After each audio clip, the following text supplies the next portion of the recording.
नमस्कार। आपके साथ मैं हूं अमित रतूड़ी और आप देख रहे हैं देवभूमि न्यूज़।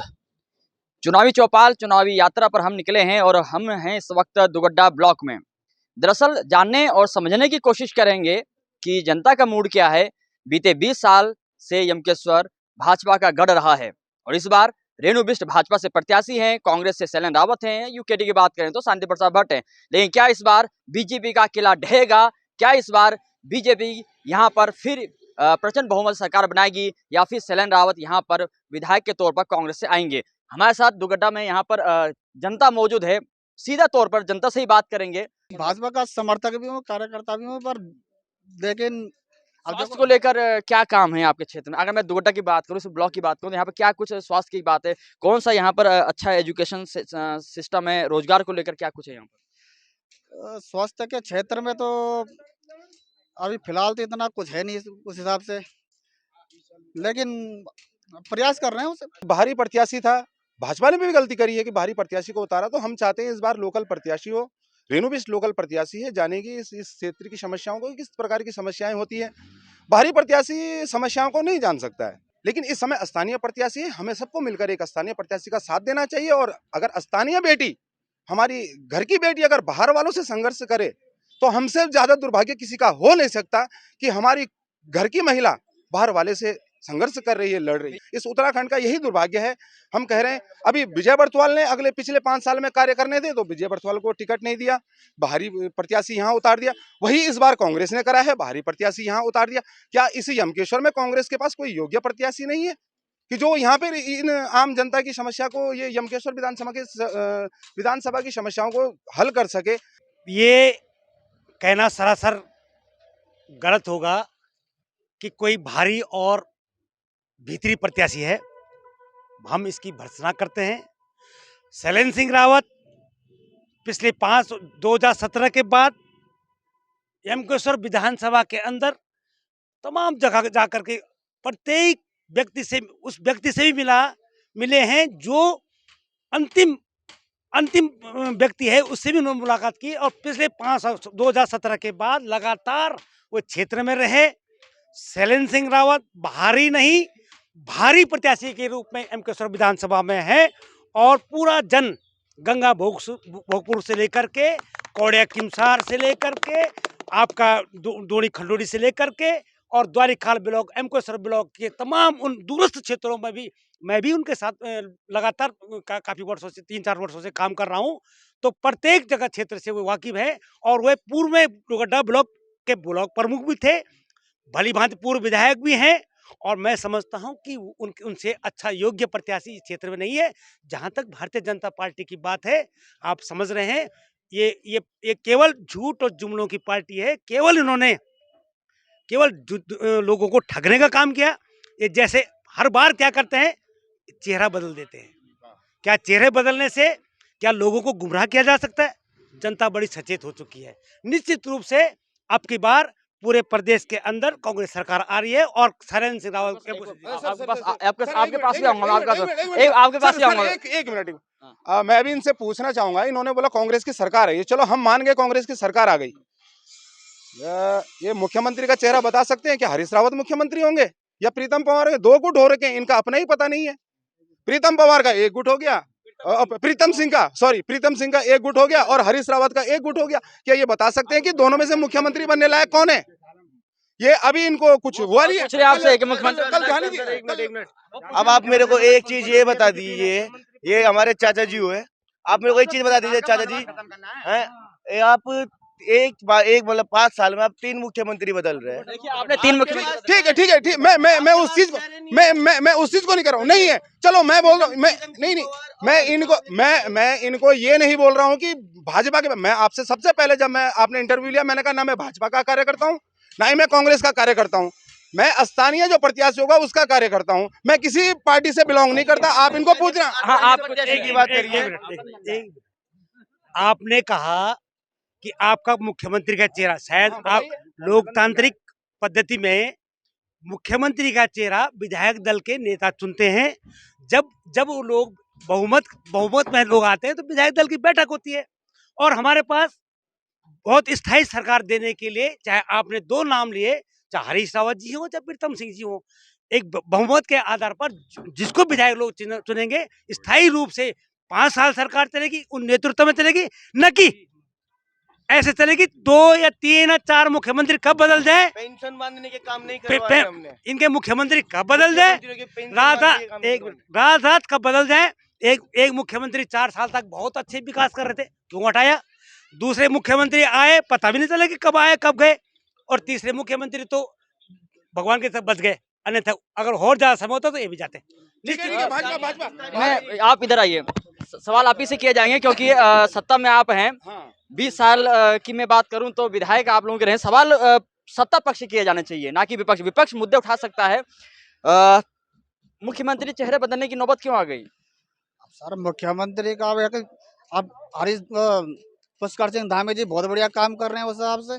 नहीं तो त्रिवेंद्र सिंह रावत को क्यों हटा दिया? वो तो 4 साल बेचारे, उनको तो हटा दिया गया। विधानसभा का सत्र चल रहा था, उनको फोन आ गया, वो दिल्ली चले गए, उनको हटा दिया। उसके बाद फिर तीरथ सिंह रावत आए, उनको पता ही नहीं चला कि उनकी शादी कब हुई है, कब वो विधवा हो गए। उसके बाद फिर पुष्कर सिंह धामी आए। तो ऐसा नौबत क्यों आई भाजपा की? अब सर पुष्कर सिंह धामी एक युवा है और कर्मठ कार्यकर्ता है और अच्छी तरह से भाजपा को लीड कर रहे हैं। और तीरथ सिंह रावत जी थोड़ा ढीले पड़ गए, मैं मानता हूँ कि थोड़ा सा ढीले पड़ गया था, तो हाईकमान ने उनको हटा दिया। लेकिन जो पुष्कर सिंह धामी जी हैं वो बहुत बढ़िया काम कर रहे हैं। और पेंशन, जो वृद्धावस्था पेंशन है, जो विकलांग पेंशन है, उसको उन्होंने बढ़ाने का काम किया है। रोजगार कितना मिला है युवाओं को? मैं आपसे बात करूं तो रोजगार के ऊपर कितना काम किया गया है? रोजगार के ऊपर रोडें बन रही हैं और बन रही हैं, उसमें भी रोजगार जनरेट हो रहा है। आप मानते हैं कि मैं विधायक हूं, मैंने रोड कटिंग कर दी, आप इसको मानते हैं? जिसमें कि पक्की नहीं है लेकिन उसमें कभी भी हादसे हो सकते हैं, सिर्फ काटना को आप रोड बनना मानते हैं? ना काटना, एक बार रोड ये तो मानना पड़ेगा कि रोड तो बहुत ज्यादा कटी हुई है, कई जगह बन भी गई है। भाई साहब ये मोरा वोरा ये कब से चल रहा था ये प्रोग्राम, इनका 10-15 साल हो गए कि रोड कटी हुई थी, लेकिन इस बार उसका उद्घाटन भी होगा, रोड वहां पहुंच भी गई है, उससे सहूलियत तो हुई है पब्लिक को। लेकिन मैं ये जानना चाहता हूँ, ऋतु खंडू जी कह रही हैं कि उनका टिकट फिर भी क्यों काटा गया यहाँ से? नीतू खंडूड़ी जी के नेतृत्व में वो रोड का काम हुआ, तो उनका टिकट क्यों काटा गया? टिकट, वो उनका सवाल है कि टिकट क्यों काटा गया? टिकट काटना, किसको देना किसको नहीं देना, वो हाईकमान की बात है सर। जो उनको सही,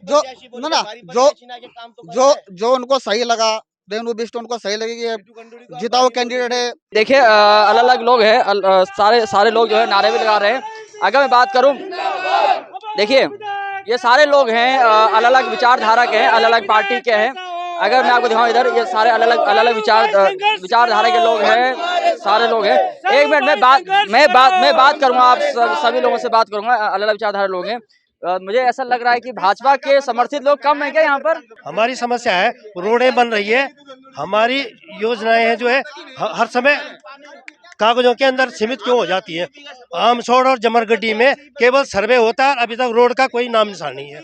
कई बार सर्वे हो चुकी है, लेकिन विधायक बदलने से क्या रोड आ जाती है?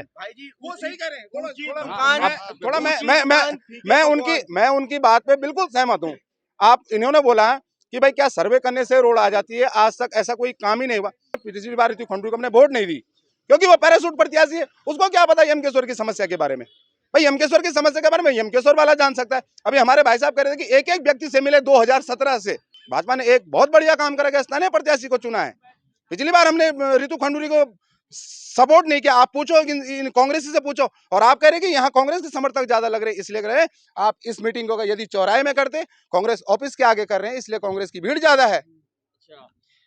उन्होंने कहा कांग्रेस के चौक पे करना चाहिए था, लेकिन आरोप ये लगा रहे हैं कि जो विकास होने चाहिए थे वो विकास के काम नहीं हुए हैं। नहीं सर, यमकेश्वर क्षेत्र में तो बहुत ज्यादा विकास हो रखा है और यहाँ पे एक ग्रोथ सेंटर भी बना हुआ है।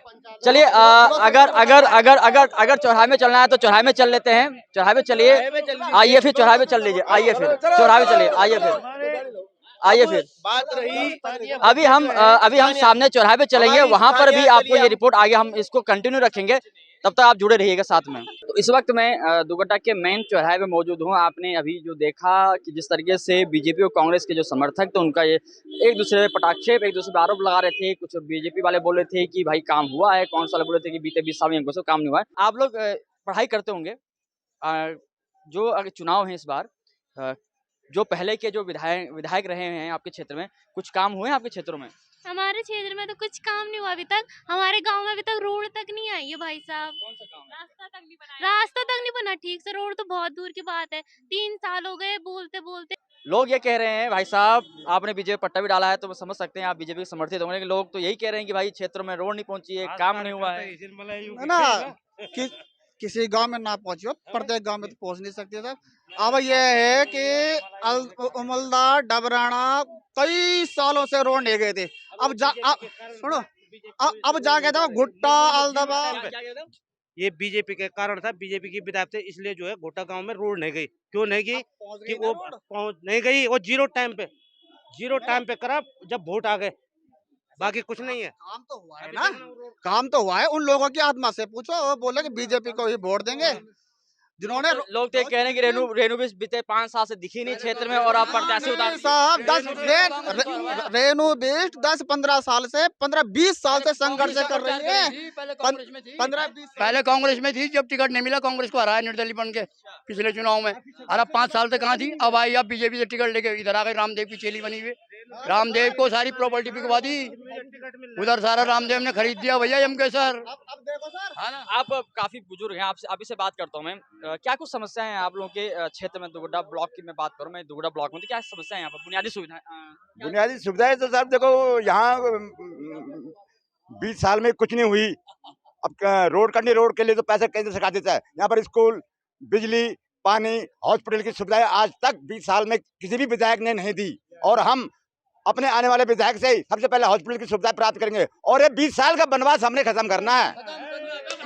बनवास से लोग खत्म करेंगे। सर हमारे यहाँ तो बहुत समस्या नहीं, हमारे यहाँ रोड काटी अभी, वो रोड जैसे की तैसी ग्राम सभा बुंगदार में वैसे की ऐसी है। वो बड़े बड़े पत्थर पड़े, वो जो रोड काटी है, इससे अच्छा तो हमारा पुराना रास्ता सही था, है नहीं? कोई यहाँ कुछ काम नहीं हुआ हमारे यहाँ। अभी मैं बात कर रहा था तो भाजपा के जो कार्यकर्ता थे वो तो बोल रहे थे भाई 20 साल में बहुत काम हुआ। ऋतु काम नहीं हुआ, सबसे नजदीक गाँव है, सबसे पिछड़ा हुआ इलाका है, ब्लॉक के सबसे टेस्ट गाँव है, सबसे पिछड़ा हुआ इलाका है। कोई गाँव में जाके देखिए ना, आप कोई काम नहीं हो रहा, कुछ काम नहीं। अमूमन लोगों का यही कहना है कि यमकेश्वर विधानसभा क्षेत्र में बीते 20 साल के दरमियान जो काम होने चाहिए थे वो काम नहीं हुए, चाहे वो शिक्षा, स्वास्थ्य, रोजगार के ऊपर क्यों ना हो। क्योंकि अगर आपको तबीयत खराब होती है तो आपको या तो कोटद्वार जाना है या फिर एम्स ऋषिकेश। अगर आपको अच्छी पढ़ाई करनी है तो आपको कोटद्वार डिग्री कॉलेज में जाना है या फिर आपको ऋषिकेश जाना है। क्योंकि यमकेश्वर विधानसभा सीट जिस तरीके से मैं आपको बता रहा हूँ कि सबसे हॉट सीट है और इस बार मुकाबला तगड़ा है। रेणु बिष्ट है भाजपा से, कांग्रेस से शैलेंद्र सिंह रावत है। मैं वही बता रहा हूँ। आपकी मैं बात करूं, अभी हम वहां मिले थे कांग्रेस भवन में और हमारे एक भाई साहब हैं, वो कह रहे थे, कहाँ गए वो कह रहे थे कि आप कांग्रेस के भवन के सामने चौपाल लगा रहे हैं तो आप यहाँ पे आ गए। तो हम यहाँ पे जिस तरह से मैं आम जनता से मैं बात कर रहा हूँ, लोगों का यही कहना है कि भाई जो काम होने तो वो नहीं हुए हैं। निश्चित रूप से जो ये सरकार है जन भावनाओं पे बिल्कुल भी खरी नहीं उतरी और इन्होंने कुठाराघात किया। बेरोजगारी चरम पर है, महंगाई चरम पर है। और देखिए ना, कोरोना काल में लोग त्राही त्राही मच रही थी, स्वास्थ्य सेवा बिल्कुल जीरो है। अस्पताल है तो डॉक्टर नहीं है, डॉक्टर है तो दवाइयाँ नहीं है। कई एक्सरे मशीन लगाई है उन्होंने, केवल आरोप लगा रहे हैं एक्सरे मशीन लगा रखी है तो डॉक्टर नहीं है। एक्सरे मशीन पहले एक्सरे मशीन भी नहीं थी यहाँ, पहले तो एक्सरे मशीन भी नहीं थी, अब एक्सरे मशीन नहीं है। लैब टेक्नीशियन है, बिष्ट जी है टेक्नीशियन, अभी बता दूं मैं वहाँ पे जाके। अच्छा चलो 20 साल में आप बोल रहे हैं कि बहुत काम हुआ है। अगर तबीयत आपकी काम खराब हो जाए तो कहाँ अस्पताल में जाएंगे आप? अस्पताल है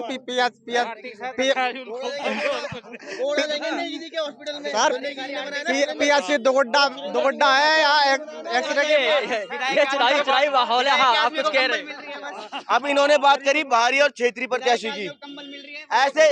ऐसे क्षेत्रीय प्रत्याशी का क्या काम है जो कोरोना काल में अपने क्षेत्र की जनता को नहीं देख पाए?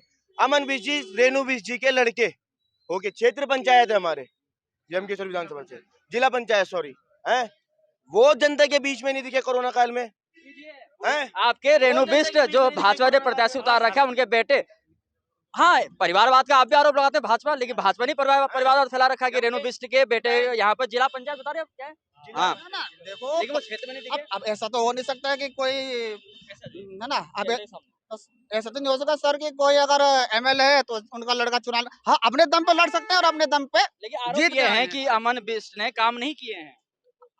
अपने क्षेत्र में किए होंगे काम उन्होंने पर ये तो यहाँ से जिला पंचायत वाले काम किए हैं आप थोड़ा सा कैमरा उधर कोरोना काल में कहा थे विधायक नीति से इनको कंबल बढ़ गए खुश है बस विधायक नीति से विधायकों के आदमी को कंबल बढ़ गई, आर्थिक सहायता मिल गई, वो लोग खुश है 3,000 रुपए के चेक में। आर्थिक सहायता 3,000 रुपए में बिक रुके हैं सबके सब, 2-3,000 तीन हजार में बिक रहे हैं बल। है ना ऐसा देखो बिकने उकने बाद नहीं आर्थिक सहायता उन्हीं लोगों को मिली जिनको जरूरत थी वालों को मिली। है ना आप शायद सर फतेहपुर ये चुनावी यात्रा हम आपको दिखा रहे हैं, काफी दिलचस्प है, आरोप प्रत्यारोप को दौर जारी है, काफी कुछ है। दरअसल एक बात सर के लिए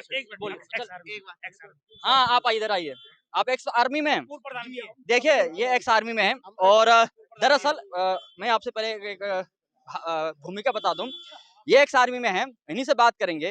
भाजपा कहती है हिंदुत्ववाद की बात करती है, सैन्यवाद की बात करती है, उत्तराखंड को वीर भूमि की बात करती है, लेकिन इन्हीं से बात करेंगे। आप सैनिक हैं, भूतपूर्व सैनिक हैं, क्या कुछ आपके साधन है, रोजगार के साधन है, पेंशन आती है जो भाजपा सरकार बोलती है हम सैनिकों का सम्मान करते हैं, आपकी राय क्या है इसके ऊपर? सम्मान तो साहब सभी कर रहे हैं, सभी ने किया, कोई भी सरकार रही हो सम्मान सब ने किया सैनिकों का, इसमें कोई शक नहीं है। लेकिन नेता लोग जो भी है बॉर्डर पे सिपाही रहता है, मैं भी 19,000-20,000 हाइट पर रहा हूँ सिक्किम में, कौन नेता है जो 19,000 की हाइट पर गया हो? यहाँ बोलते हम बख्शेंगे नहीं, हमारे जवान मर रहे हैं और बोलते यहाँ बख्शेंगे नहीं, यहाँ बुखारे सेक रहे, वो ठंड से मर रहे, कोई व्यवस्था नहीं है। दूसरी बात है अभी 2005 में सुरेश की थी, उसमें विधायक हनुमंत सिंह टंडा रोड थी, 2005 से अभी मतलब 22 लग गया है, अब हो रहा थोड़ा बहुत तो स्टार्ट। तीसरी बात है जो इन्होंने रेणु क्या बोलते ये खंडू जी ने आर्थिक सहायता बांटी, क्या 2-2.5 हजार रुपए में क्या आर्थिक सहायता है? ये वोट बैंक है, विधायक के आदमियों को ये वोट बैंक है। ये सुन मैं सही बोला, मेरा किससे कोई मतलब नहीं है।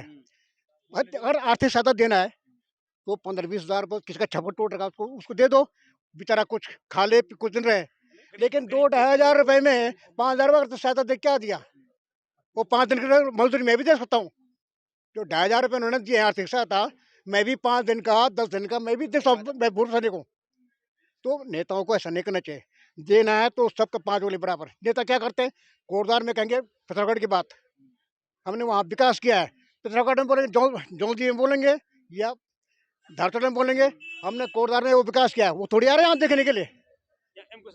या एम के सर का बात करूं तो आप तो बहुत बुजुर्ग हैं, भूतपूर्व सैनिक भी हैं, आपने तो मैं 20 साल की बात इसलिए कहना चाह रहा हूं कि उत्तराखंड को बने हुए 21 साल से ऊपर हो चुके हैं। 20 साल की मैं बात करूं तो 15 साल विजय बड़थवाल रही, 5 साल ऋतु खंडूरी भाजपा के ही विधायक रहे हैं। तमाम जो लोग हैं सभी का ये कहना, भाजपा वाले भी कह रहे हैं कि भाई बहुत काम किया है विधायक जी लोगों ने। आपसे मैं जानना चाहता हूं, आप आम आदमी हैं, अंतिम पंक्ति के व्यक्ति हैं, आपको कितना क्या लगता है कितना काम हुआ है और क्या ऐसे काम है जो नहीं हुए हैं अभी क्षेत्र में? काम तो सारा भी जैसे हमारे इधर प्राथमिक स्वास्थ्य केंद्र है वो नहीं है, दूर दूर पैदल जाना पड़ता है। दुगड्डा में केवल प्राथमिक स्वास्थ्य केंद्र या तो फिर डाडा मंडी में है। मरीज जब बीमार पड़ता है तो वहाँ से आने में बहुत दिक्कत होती है, ये समस्या ज़्यादा मतलब है। फिर दूसरा में स्कूलें बंद हो रही हैं, किसका नेता बच्चा पढ़ रहा है प्राइमरी स्कूल में या सरकारी स्कूलों में? आज जो है स्कूल है जो है चाहे इंटर कॉलेज है वो बंद के कगार पे वो। तो साहब हम तो बोलते हैं प्लान को रोको, प्लान को रोको और यहाँ विकास दो। विकास अब हो रहा है, जो भी हो रहा है थोड़ा बहुत हो रहा है, तो विकास अब हो रहा है, जबकि प्लान हो चुके लोग और नीचे से कोई आना नहीं चाहता ऊपर। अच्छा, आप मानते हैं कि राजनीति से ऊपर उठकर जिसको मैं अमूमन देखता हूं, जो मैंने देखा है 2014 के बाद से, जो अंधभक्त जिसको हम कहते हैं हर पार्टी में होते हैं, चाहे वो बीजेपी में हो कांग्रेस में हो, आपको लगता है कि लोगों को इस भावना से ऊपर उठकर विकास को देखना चाहिए, उसके ऊपर वोट करना चाहिए? अगर मैं यमकेश्वर की बात करूं, हाँ तो विकास पे तो हम भी बोल रहे हैं, विकास होना चाहिए। विकास जो भी सरकार करती है विकास तो होना चाहिए, ठीक है। अभी तो जो विकास होना चाहिए था नहीं हुआ है। अब हम पब्लिक आशा कर रही है आने वाले भविष्य में जो भी मतलब ये एमएलए का चुनाव हो रहा है, इनसे उम्मीद रखते हैं हम कि जो अधूरे कार्य हैं वो कम से कम वो पूरे हो जाए। हमारा यही है मतलब, और बाइक और कुछ नहीं है मतलब है बोलना। यही जो मैं कह रहा हूँ कि किस तरीके से चीज़ें हैं, किस तरीके से जो काम होने चाहिए थे वो काम नहीं हुए हैं। और जिस तरीके से यहाँ पर मैं बात करूँ आपकी, तो ये दुगड्डा ब्लॉक में मौजूद हूँ, चौराहे मौजूद हूँ। जिस तरीके से काम होने चाहिए थे वो नहीं हुए हैं, क्योंकि बीते 20 साल में यमकेश्वर में शिक्षा, स्वास्थ्य, रोजगार के ऊपर किसी भी विधायक ने काम नहीं किए हैं। अब देखना दिलचस्प होगा कि यमकेश्वर विधानसभा की जनता 2022 के रण में किसको मैदान में उतारती है। देवभूमि न्यूज के लिए दुगड्डा से अमित रतूड़ी की रिपोर्ट।